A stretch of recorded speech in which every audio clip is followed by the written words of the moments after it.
Milio right up there at the top of the table in terms of presence. If that's left open, C9 can lock it in. But it's an immediate response from the Golden Guardians, picking up the Lucian and the Ahri. And I really want to see how Zven does on Milio. So one thing that I think he has as an advantage over most players for most of his career is he is just a grind lord. So he'll look at what the most played champions are in pro for that role, and then he will play 100 games on it. So just because it's a new champion doesn't mean that Zven won't have really good familiarity with it. Well, it's also going to be really interesting to see, are we going to get, Lucian Nami on the other side?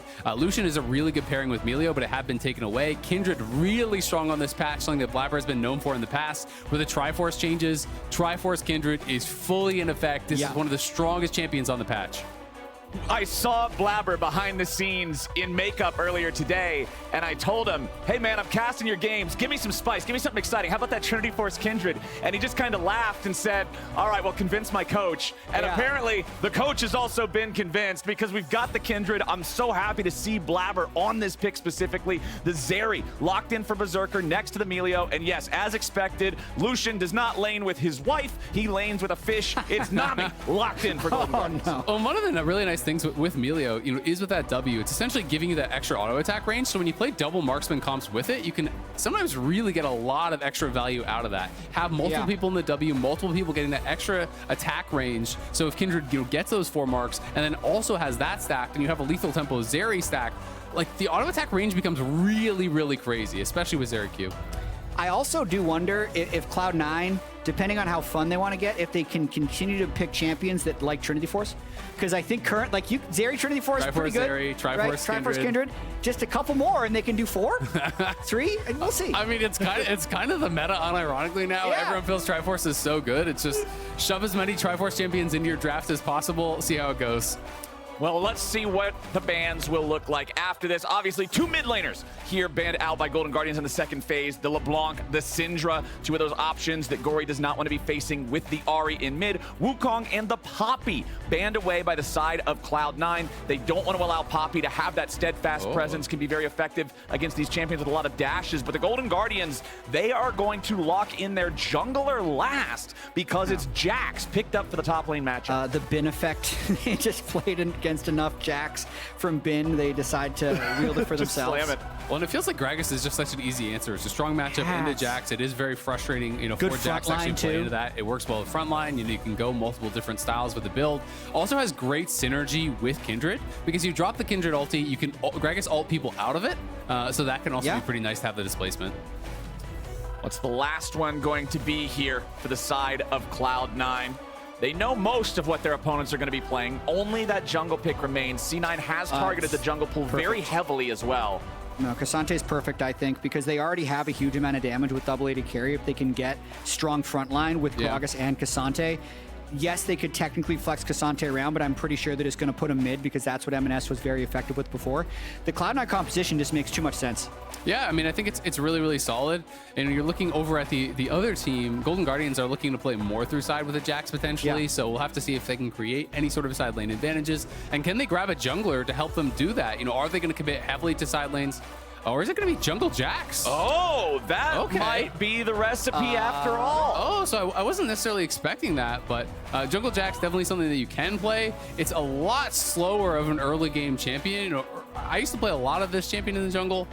The early game is really, really weak, and it hasn't been played in pro that I've seen so far. Jatt is actually just looking at the stats. Doesn't look like it's been picked at all.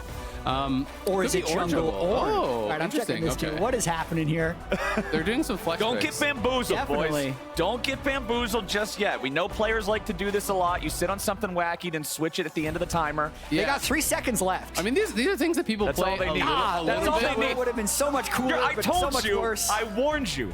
I put out a big sign that said no bamboozling, and you got bamboozled. I mean, neither of them have been picked in jungle in pro in 13-11 at least. They're pretty niche picks even as far as solo queue goes. Jax, if you can get a lot of farm, you still turn into the Jax, but the problem is your early game ganks are really not threatening, and you do need a lot of farm on this champion. You do need a lot of items to really become powerful. So I'm a little bit kind of I don't know, questioning like what the thought process is here, but we'll see if they can reveal that to us in the game. If I'd have to guess, it's that he's going to be able to win level 3 against Kindred because he's got his E, can he block auto attacks? He dodges the majority of the Cloud9 damage because Kindred Zeri won't be able to hit him when he's in Counter-Strike, but that's the best I can do. Yeah, I mean, it's going to be really interesting, and it is Gragas mid as well, so that did get flexed around, so it is going to be Ksante top, it is going to be looking like AP Gragas mid for EMENES, so both teams utilizing some potential flex picks here. We'll have to see what does work out.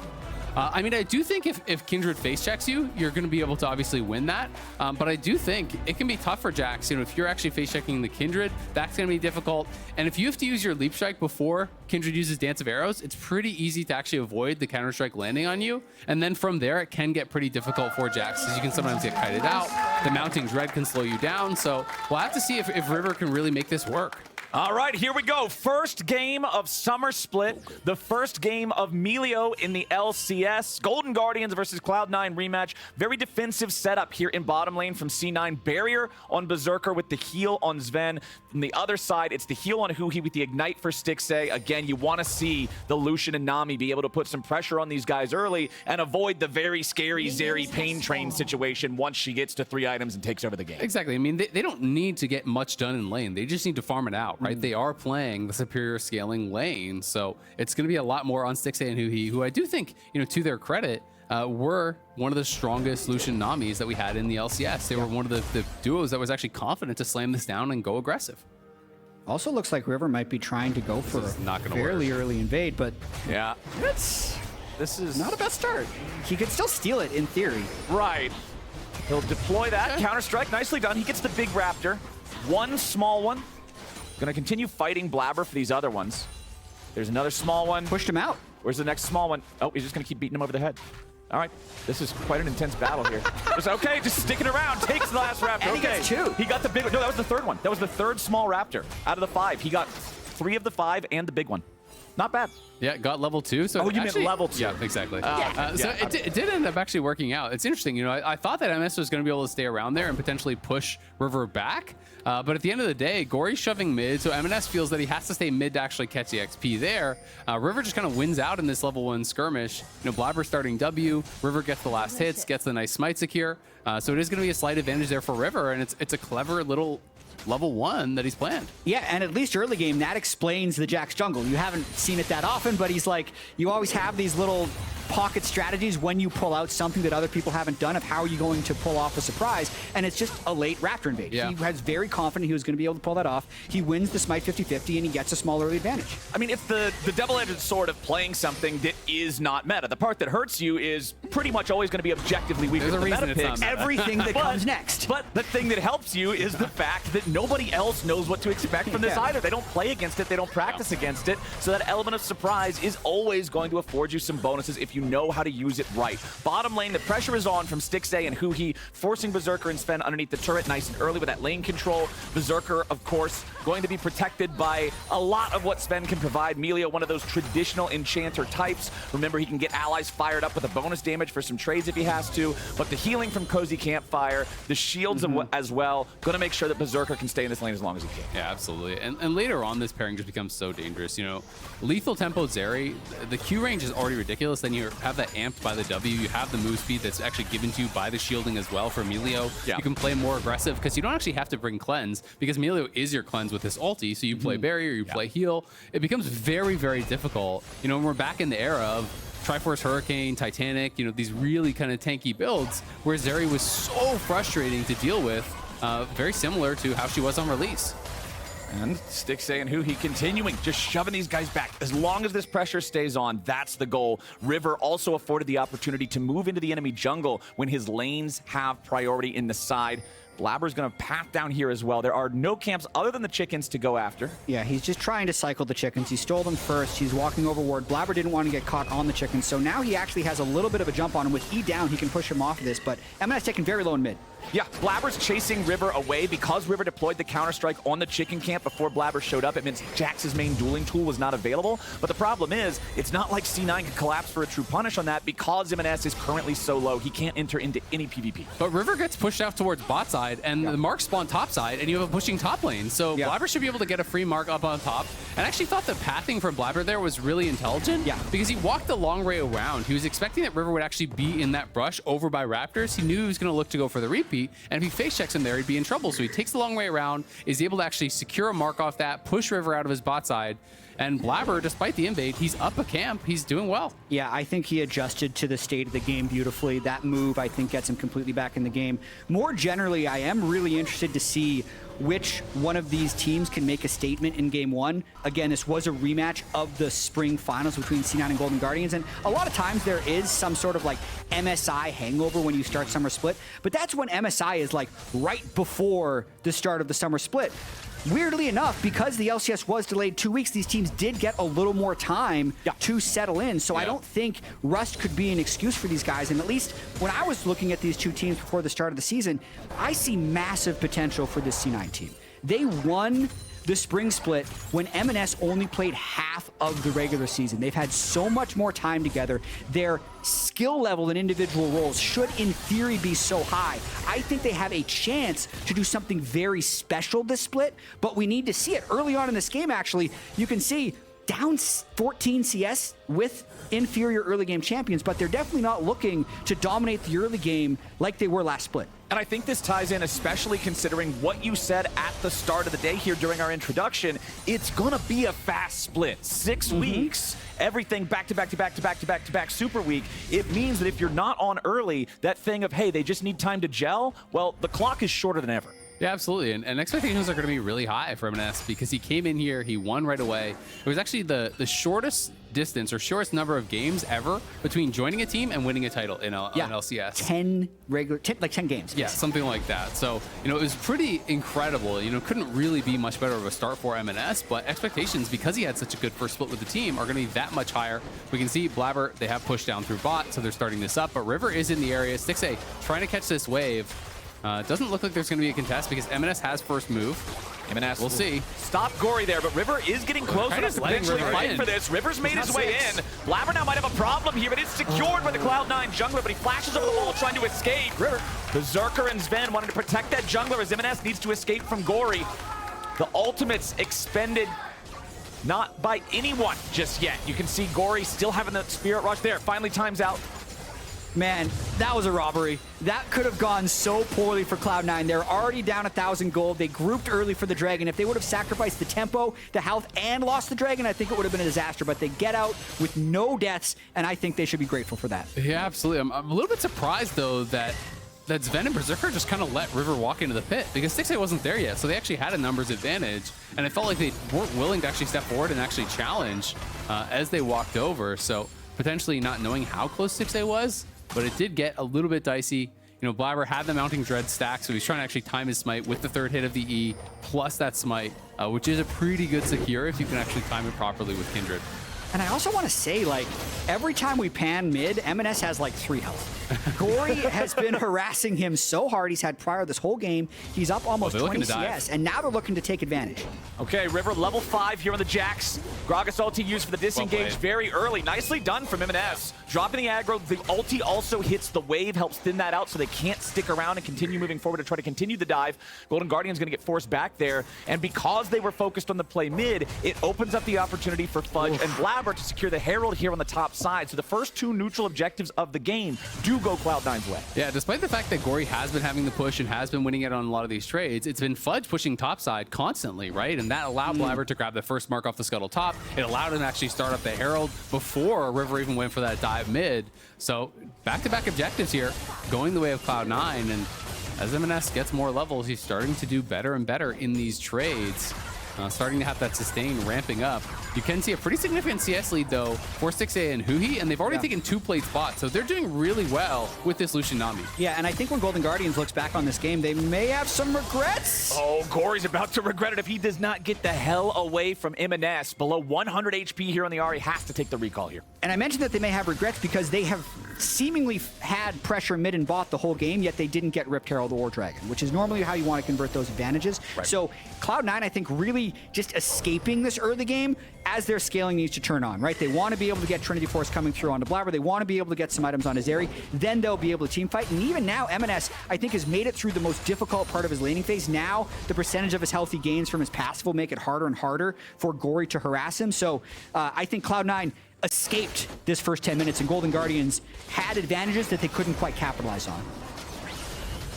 Blaber with still the one stack that he got from the Scuttle Crab that you pointed out just a moment ago. Isaac will wait and see when he acquires 4, since that's the big moment you really want to hit. That's the point that you need to guarantee that you're at before you start getting into the bigger fights. The extra range does a lot for enabling him. Of course, he is going to have extra auto attack range thanks to the Cozy Campfire from Zven. You already mentioned how with 2 marksmen, you're going to get even more value than normal out of that one. The Golden Guardians maintain a gold lead, but still, it's less than 1,000. The big thing I'm looking at here, the next Drake's going to spawn in about 1.5 minutes. And remember with the changes to Unleash Teleport, it unleashes at 10 minutes now, which means it's much easier for top laners to affect a second dragon fight. Previously, top laners could only unleash TP to a second dragon if the first one was taken super late, 9 minutes or later. Now, practically guaranteed you're going to be able to do it unless both teams are ignoring the Drake. Gori gets knocked back by EMENES. Nicely played there. The flash ready from the Golden Guardians mid laner means that Blaber cannot show up to secure the kill. Gori is down a summoner and his ulti now, though, with only 60 seconds until that Drake spawns. Yeah, it's a great trade. So Gori's going to be a lot weaker for this potential dragon take. You can see they're trying to look for a pick here on Blaber. We'll see if he walks a dangerous way. Not going to do it, and does have the Herald. With Gori chunked out, they're just going to drop that mid. But it'll be interesting to see how effective River can be in these fights. You know, there is some AP with the Gragas, obviously, but Gragas is not really going to be focusing the Jax. And against double marksman, Jax can be very tanky because of the counter-strike.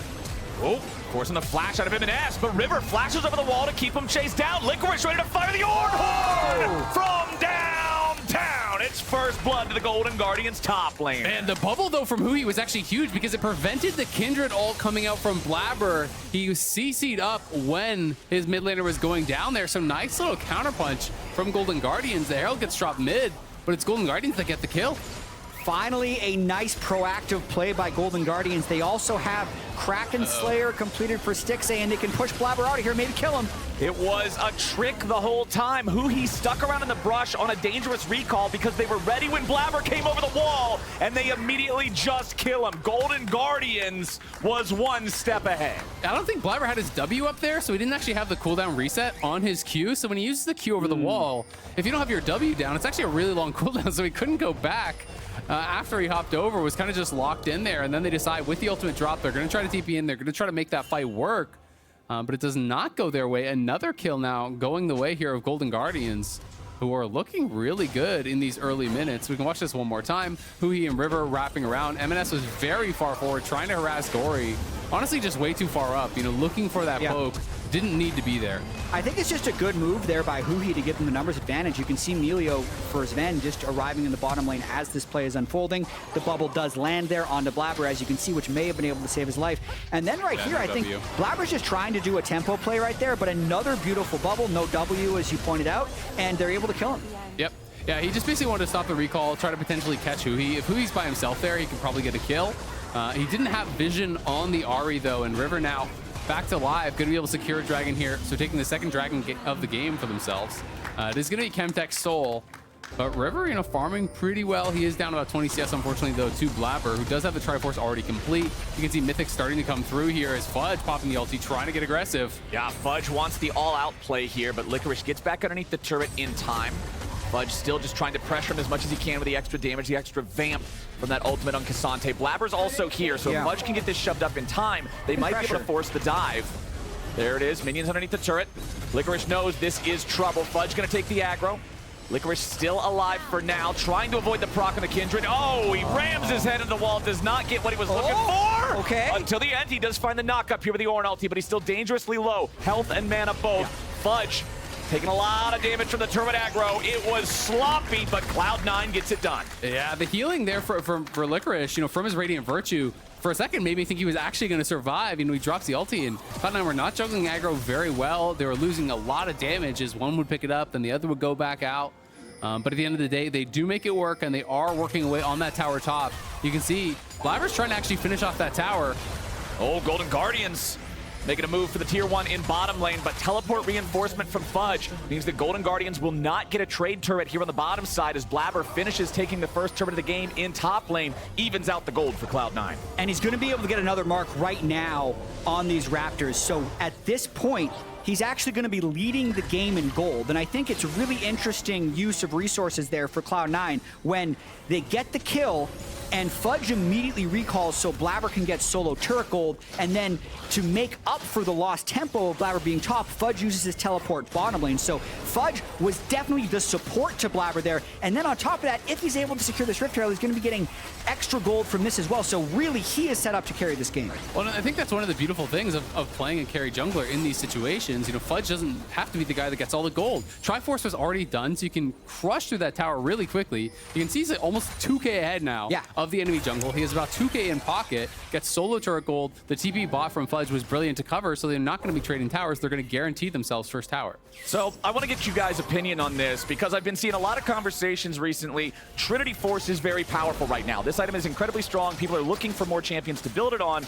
River going with the Divine Sunderer, sort of the old school build, and I have to say I don't see the logic in it simply because the enemy team is not super tanky, barring Ksante. I feel like Trinity offers more value here, but maybe there's something I'm missing. I think possibly because it's a little bit lower income, and it just depends on how you want to play fights. I was going to question, like, how does Golden Guardians get onto Blaber and Berserker, and how do they get backline access, in which case you'd want the Trinity Force. But if he thinks he needs to fight front to back and they have to kill Ksante first, then maybe you can think the Sunderer, but overall, I think Trinity Force is a strong card. Yeah, I think Triforce is a lot better, personally. I mean, I know I've heard the argument that, like, if you don't think you can auto-attack a lot, then you're not going to get much out of the attack speed on the Triforce, and then some of the other stats become more valuable, but I'm not, like, really sold on it.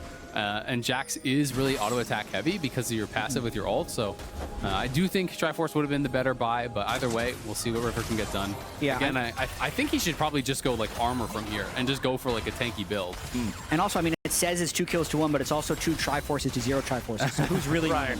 The true metric of measuring success in League of Legends in 2023 summer. But we do have less than a minute and a half until our third Drake of the game. It is Chemtech Soul, and both teams are currently sitting at 1 Drake, so I would say the pressure on the Drakes is about as low as it could be given the game state.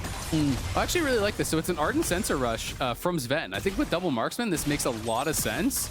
You know, just foregoing a Mythic, going straight towards that Ardent Sensor. It's really, really cheap, 2,100 gold for that first buy. So you can complete it really, really early. And both Berserker and Blaber are going to get crazy value from this. You know, even more so than in a normal double marksman game, because Blaber is so exceptionally rich at this point. So you get that Cozy Campfire down, you're buffing up multiple members, you're giving them both Ardent Sensor, giving them both additional range.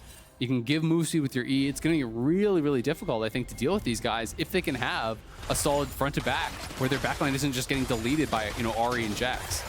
And of course, that's the job of the Ksante, of the Gragas. You can even see the Everfrost build for EMENES. This is not the insta-kill-you Gragas that just wants to go strictly for burst. This is going to provide him more utility, more setup, better peel for these carries that are the stars of the show as the teams battle for positioning over some of the vision here in the bot side River with that Drake about to spawn in 15 seconds and Cloud9 also having the Herald in pocket. They feel that they're in a pretty good spot to force the issue, take control. Just the Herald charge alone will be enough to guarantee death of the tier 1 turret here in mid. C9 players jumping forward off the back of it to see if they might be able to set up something for a pick after, but Golden Guardians respects him enough for now.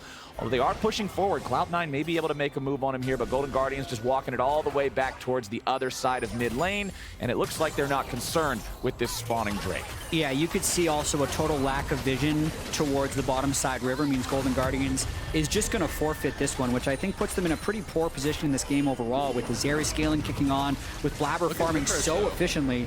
And Licorice is just trying to maybe find an angle, but with no vision, how are they really going to get onto a target they care about? Yeah, I think they were hoping that Cloud9 would overpush for the tier 2, and they were trying to set up for an engage, you know, from both sides. But Cloud9, no, they don't have vision in enemy jungle. They have vision in the river. Just retreat back, cover that, you know, be able to send people up top. Actually try to cover. EMENES is potentially in trouble here as he's trying to get back towards this tower. Whoa. Yeah, River forces him to flash over the wall. Now wants to set up another one. The Everfrost slow into the charm. They're going to land the counter strike, and it's River taking the kill. 3 kills now for the Golden Guardians. 2 of those on the enemy mid. EMENES 0, 2, and 0 on the Gragas, as Gori will be left up here in the top lane to take out the tier 1 turret. That was one of the best uses of the Super Blast Cone I think I've seen. Yeah, that was to good. get behind EMENES while still having all of his chase skills down. Really nice securing of the kill. They may have been able to get him without the Giga Blast Cone, but it just looked a lot nicer. And this is one of the things that I think, if there was something to be critical of EMENES' play, is that sometimes he does get a little bit kind of risky with his pathing. He walks into dangerous spots. In the games that he did have that were games that were being criticized last split, it was often because he was getting picked off a lot. He was walking into careless locations. When your whole team is bot side, taking that dragon, and we see that Gori's up towards top, we don't see anyone else on the map. It's very likely they're going to be supporting. It's very likely they're going to be covering that Ahri. He walks a dangerous route, does get punished for it, so they lose the tower, and they do lose their mid laner. They're going to see if they can get Licorice now. Yeah, Licorice flashing on the other side of Fudge so that the all-out couldn't bring him back towards Blaber. Licorice knows that even with the Sunfire, even with Radiant Virtue both completed and upgraded, it's still difficult to survive against a Kindred that's got that much money. Zven takes a ton of damage there. Yeah, I mean, that is one of the downsides of going for Ardent Sensor Rush, is it has 0 HP in it, right? A lot of the Mythics have some Ruby Crystals in there, have Kindle Gem in there, whatever. But he has 0 HP purchase right now between the Bandelgas Gem and the Kindle Gem. River going to step forward using the counter-strike to absorb those auto attacks from Berserker, just like we were talking about what the Jax picks does against the marksman here. They want to turn it back against Blaber as C9 wants to chase. EMENES leads the way, but Blaber continuing to try to fire those arrows into River. He had another counter-strike in time. River thinking about going over the wall here potentially to try to get away. They send out the Ornn, and Blaber's up in the air. Now he's got to disengage from the pit. Fudge now in there alone against 3 Golden Guardians. Gori goes over the wall, retreats right back to his team. They drop Lamb's Respite. It's just enough to escape. And nobody dies. Nobody dies. Not a single one. 21 minutes into this game, 4 total kills. This does not look like a Cloud9 versus Golden Guardians match from Spring. I think one of the things that made Spring Cloud9 so dominant was their absolute focus on the early game. They'd pick to win every single lane, and they'd steamroll them. And then the games that Golden Guardians beat Cloud9, it's because they had stronger early game than Cloud9. But this is very different. There's a lot of scaling and a lot of farming going on in this game. Well, one of the big things about that fight, I think, one of the reasons why the Golden Guardians were able to fight back the way they were, is when you look at the item points, the gold is very close, the game is very even, but Golden Guardians had 2 completed items on their mid laner and on their bot laner, compared to just the 1 and change on the other side. Berserker has now completed the Hurricane, so that's been brought closer, but with Banshee's Veil and then the Gale Force being done already for the Golden Guardians, they had a lot more firepower actually usable by their champion. Well, it's going to be a lot about, playing around your points of power. For Golden Guardians, it is their mid lane, right? And for Cloud9, it's actually the jungle. Like, basically, they're in inverse situations. It's about a 2,000 gold lead for Blaber. It's about a 2,000 gold lead for Gori. So these guys really are all the power. And Gori's been spending a lot of time inside lanes. He took the top tier 1. He just took the bot tier 1 as well. So if he's not with the team, Golden Guardians cannot fight. Blaber taking a little bit of damage there, but can still be healed up pretty effectively by Zven. Golden Guardians really trying to force down this tier 1 turret in mid lane. Getting rid of this is going to open up the enemy jungle a lot more for them. There's not a lot of health remaining, so they're just trying to force in that last little bit, but Cloud9 reinforces it with enough of their guys that it just can't be done. Top lane continues to just be a bottom lane split push, and that's what it's going to look like for a while. And this is one of these nice changes, actually, since mid-season, is that you do get the double red buff later on in the game. You're playing double marksman here. Normally it would have to be just the Zeri getting it, but Kindred actually has the red buff and Zeri has the red buff with those changes. So that is going to be feeling really nice for a composition like this in particular. Azael, who do you think has stronger front to back? I think it's C9. I think for sure it's C9. I think even with the counter-strike from River and the fact that Licorice is... Yeah, because I think it's pretty difficult.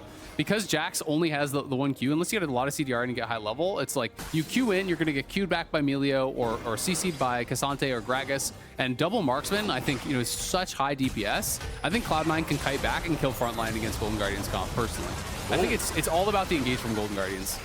Blaber continuing to step forward here, slowed down, Culling coming out. The Lamb's Respite is forced. They no longer have the get out of jail free card here for Cloud9. Losing that one with only 10 seconds till the Drake. Big team fight tool down, but it also cost Licorice's ulti. Golden Guardians grouping up.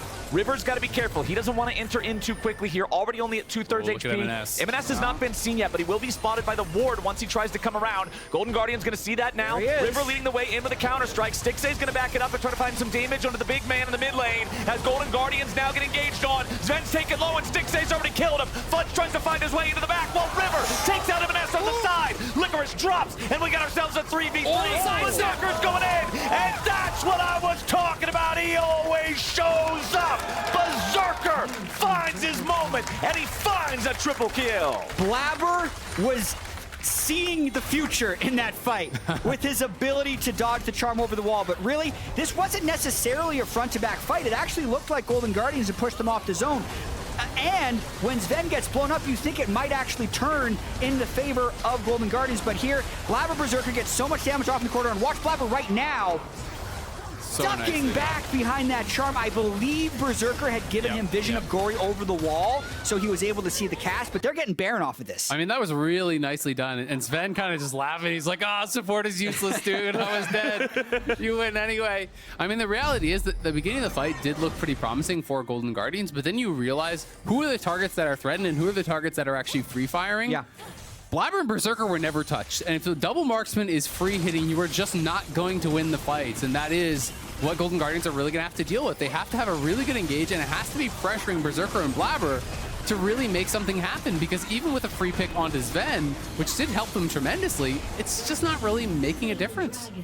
And now they've got to deal with Cloud9 having this Baron buff for the next 2.5 minutes. Yes, Golden Guardians got themselves a Drake as a consolation prize, but that's not worth a whole lot. Blaber also on 5 stacks now with the Kindred. He's got that bonus range. 6. He's right where he needs to be. Number 6, he improved it mid-sentence. The man is keeping the tempo up, and Cloud9 wants to grab as much gold as they can from this Baron. Licorice and River leading the way as they try to force C9 back. River with the counter-strike, but now he's got to be careful because Fudge has found a flank, and River's about to die. They gun him down, and EMENES goes golden to prevent the same. Licorice tries to flash away. Fudge is in the middle of everybody. Licorice, Huhi, they're all dead. Golden Guardians are gone. The game's done. Cloud9 just won it.